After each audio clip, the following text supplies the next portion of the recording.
এই অংশটা থেকে প্রচুর পরীক্ষায় প্রশ্ন আসে বা প্রায় পরীক্ষায় কিন্তু প্রশ্ন আসে। কোন অংশটা? যে 1 থেকে 100 পর্যন্ত লিখতে, মানে 1 থেকে 100 পর্যন্ত যে সংখ্যাগুলো আছে সেগুলো লিখতে বা গুনতে আপনাকে থাকতে পারে যে শূন্য আসে বা শূন্য কতবার আসে। তাহলে শূন্য যে কতবার আসবে সেটি আমরা কিভাবে মনে রাখতে পারি? আপনি মুখস্থ করলে কিন্তু মুখস্থ ভুলে যাবেন। বিষয়টা কিভাবে মনে রাখতে পারেন যে এখানে 1 থেকে 100 পর্যন্ত আমরা 10-এর গড় ধরতে পারি কয়টা? 10টা, তাই না? 10-এর গড় ধরতে পারি 10টা। তাহলে 1 থেকে 10-এর মধ্যে আপনার শূন্য আছে কিন্তু একটা। এইভাবে প্রতি 10-এর গড়ে কয়টা শূন্য আছে? আপনার 10 × 100, তার মানে 10 গড়ে প্রতি গড়ে একটা করে শূন্য থাকলে আপনার মোট শূন্য আসতেছে 10টা। কিন্তু 100-এর মধ্যে শূন্য কিন্তু আপনার একটা বাড়তি শূন্য আছে। সেই জন্য আপনি 90 পর্যন্ত আপনি দেখেন 90 পর্যন্ত কিন্তু 9টা শূন্য, আর এই 100-এর মধ্যে শূন্য কয়টা? 2টা। তার মানে মোট শূন্য আপনি কয়টা পেয়ে গেলেন? 90-এর পর্যন্ত আপনি শূন্য পাবেন হচ্ছে প্রতি গড়ে একটা করে, আর 100-এর মধ্যে গিয়ে পাবেন হচ্ছে 2টা শূন্য। তাহলে মোট শূন্য দাঁড়াচ্ছে কয়টা? 11টা। তাহলে এটা একটু আলাদা ব্যাপার, এটার বৈশিষ্ট্যটা একটু আলাদা। তাহলে শূন্য পাবেন হচ্ছে 11টি। এই ধরনের প্রশ্ন কিন্তু প্রচুর পরীক্ষা আসে।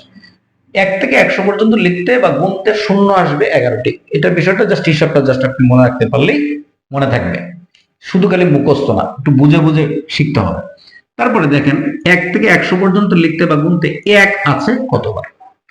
তাহলে আপনি প্রথমে 1 থেকে 10-এর মধ্যে 1 পাবেন একবার, 10-এর মধ্যে। তারপরে 10 থেকে আপনি 20-এর মধ্যে 1 কতবার পাবেন? 1-এর যে গড় বা 1-এর যে সংখ্যার যে গড়টা সেটা হচ্ছে 10 থেকে 20-এর মধ্যে। তাহলে প্রতিটা সংখ্যার তার নিজস্ব যে গড়, সেই গড়ে পাবেন হচ্ছে 11টা করে। তাহলে আর বাকি থাকে কয়টা? 9টা করে। তাহলে 1-এর নিজস্ব গড় হচ্ছে 10 থেকে আপনার 20, এখানে পাবেন 1 পাবেন হচ্ছে 11টি, আর বাকি থাকে হচ্ছে 9 গড়। তাহলে ওখানে আপনি গিয়ে পাবেন কয়টা? ওখানে পাবেন হচ্ছে আরো কয়টা? 9টা পাবেন। 9 আর এই যে 11 মিলে হচ্ছে 20। এখন আপনার 90-এর ঘরে, 90-এর ঘরে কিন্তু আপনি এখানেও একটা 1 পাবেন, যে 91 এর মধ্যে কিন্তু আপনি একটা 1 পাবেন, তাই না? কিন্তু আবার আমরা প্রতিবেলায় যখন গণি 100 পর্যন্ত গুনতে হয় না কিন্তু অন্যগুলোর ক্ষেত্রে। কিন্তু 100 সময় এখানে 1-এর সময় যখন গুনবেন তখন কিন্তু 100-এর মধ্যে আপনি আরেকটা 1 পাবেন।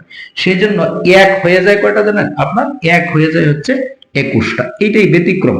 একমাত্র 1 পাবেন হচ্ছে 1 থেকে 100 পর্যন্ত গুনতে গিয়ে 21টা। প্রত্যেকটা সংখ্যারই তার নিজস্ব করে পাবেন 11টা করে, বাকি 9 ঘরে পাবেন 9টা করে। কিন্তু এখানে 1-এর বেলায়, কারণ 100 লিখতে গিয়ে আবার 1 লাগে, সেজন্য 1 একটা বেশি। এই জন্য আমাদের 1 থেকে 100 পর্যন্ত গুনতে গিয়ে 1 পাই হচ্ছে কটা? 21টা। এই 1-এর ক্ষেত্রে একটু বৈশিষ্ট্যটা আলাদা, জাস্ট এটা মাথায় রাখবেন।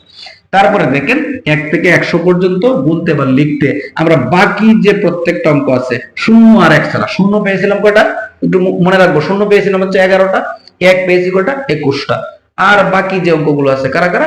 2 থেকে একদম 9 পর্যন্ত, এদের প্রত্যেকটাই পাবেন কয়টা করে? 20টা করে। কিভাবে আপনি? আবার একটু বলছি, দেখেন আপনার 2 এর যে নিজস্ব গড়, 2 এর নিজস্ব গড়টা কোনটা হচ্ছে? 20-এর গড়টা, তাই না? তাহলে এই যে 20 থেকে আপনি যখন 29 পর্যন্ত যাবেন, 20 থেকে আপনি 29 পর্যন্ত যাবেন, এইখানে আপনি 2 পাবেন হচ্ছে 11টা। কয়টা 2 পাবেন? 11টা 2 পাবেন। 20 থেকে 29 পর্যন্ত কোন থেকে আপনি 2 পাবেন হচ্ছে 11টা, আর বাকি 9 ঘর হচ্ছে 9টা। এই হচ্ছে আপনার 20টা। তার মানে 2ও পাবেন 20টা, 3ও পাবেন 20টা, এভাবে পর্যায়ক্রমিক ভাবে 9 পর্যন্ত প্রত্যেকটা অঙ্কই 100 পর্যন্ত যদি আপনি গুনেন, ঠিক আছে, প্রত্যেকটা অঙ্কই পাবেন হচ্ছে তাদের 20টা করে। তা এরকম প্রশ্ন যদি আপনার পরীক্ষা আসে, আশা করি আনসার করতে পারবেন। এখন কিরকম আপনার যদি থাকে যে 1 থেকে 100 পর্যন্ত গুনতে 5 সংখ্যাটি কত আসে, তাহলে আপনি চোখ বন্ধ করে বলতে পারবেন যে কয়টা আসবে? 20টা। একমাত্র 1 আসবে 21টা, শূন্য আসবে 11টা, আর বাকি যারা প্রত্যেকেই কয়টা করে আসবে? 20টা করে। এখন যত প্রশ্নই থাকুক, এখানে 5-এর স্থলে যদি আপনাকে বলে যে 6 কয়টা আসবে, সেটার উত্তরও কিন্তু আপনার কয়টা আসবে? 20টা। যদি বলে যে 7 কয়টা আসবে, সেখানেও কিন্তু উত্তর 20টাই আসবে। যদি বলে 8 কয়টা আসবে, সেখানে উত্তরও কিন্তু 20টাই আসবে। শুধুমাত্র ব্যতিক্রম আসবে, আবারও বলছি, শুধুমাত্র ব্যতিক্রম আসবে আজ 1-এর ক্ষেত্রে আসবে 21টা, শূন্যের ক্ষেত্রে 11টা। আশা করি ব্যাপারটা বুঝতে পারছেন।